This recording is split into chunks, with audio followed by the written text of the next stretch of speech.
my quick Rainbird review after I've used it for a while.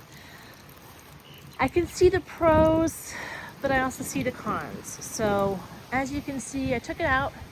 It used to be down the middle here and like going off into the beds, but yesterday or the day before yesterday I took it down because my husband was trying to weed eat and it gets tangled up in the weed eater.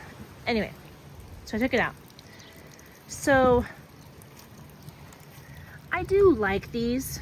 I just don't know when you would use them because I don't want my leaves to be wet. Like they're pretty tall, you know, like they come up pretty tall.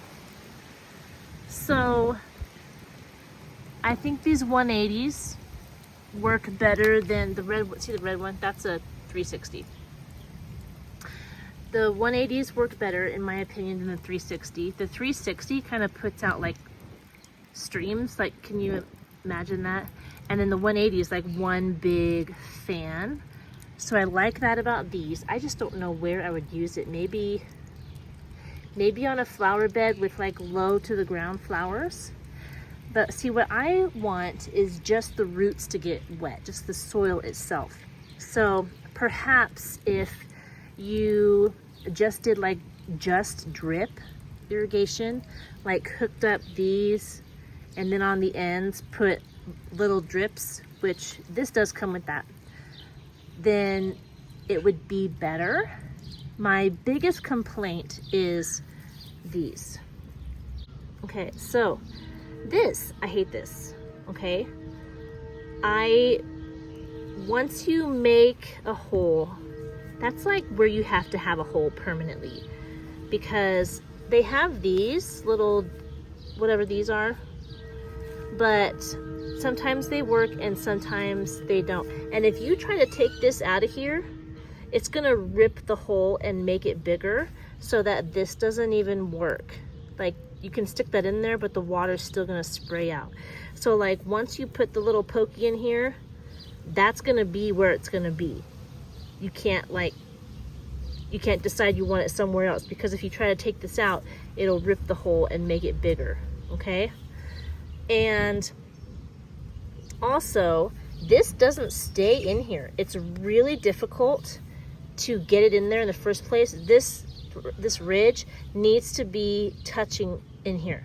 Like it needs to go all the way in. But in order to do that, you have to like squeeze, and these are hard to squeeze. They're sturdy. But in order to get that in there, you have to squeeze this so that it makes this space like longer, and then use your other hand to like jam it in there. But it doesn't stay. Once the water turns on, the water pressure constantly pushes it back out.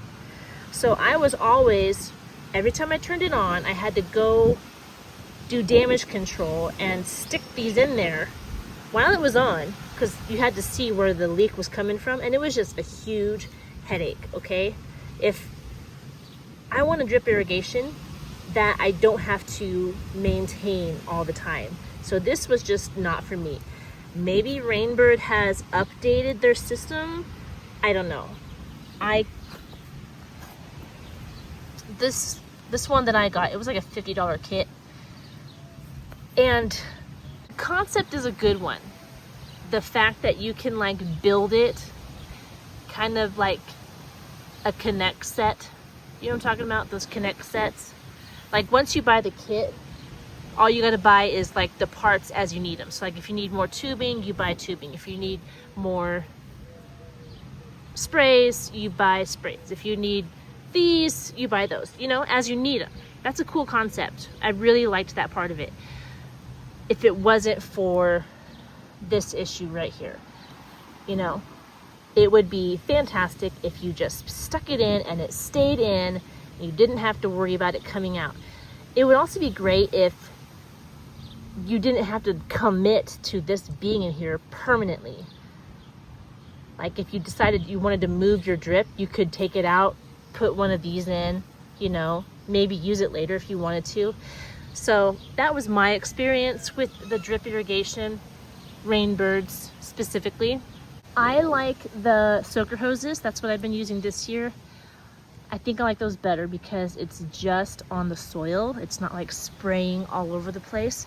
But I also heard of another brand of drip irrigation called, I think it's called Mr. Landscaper.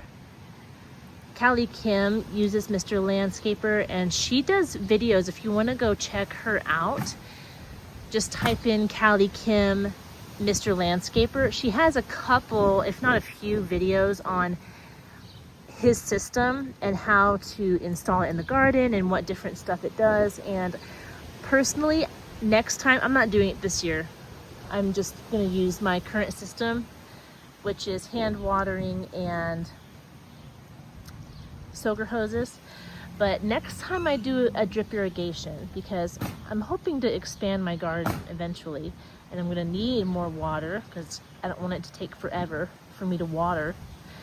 I think I'm going to try Mr. Landscaper drip irrigation. So those are my thoughts on Rainbird. I wanted it to work out. I could see how the concept was pretty neat, but it just didn't work out for me. Let me hear your thoughts. If it did work out for you, maybe I'm doing something wrong, or maybe it's just a flawed system. Maybe they've updated it since I purchased mine. I don't know. Let me know. And that's all I've got for you today. Hope you're having a good one. Hope you're enjoying your garden. Get out there, grow something, and I'll talk to you soon. Bye.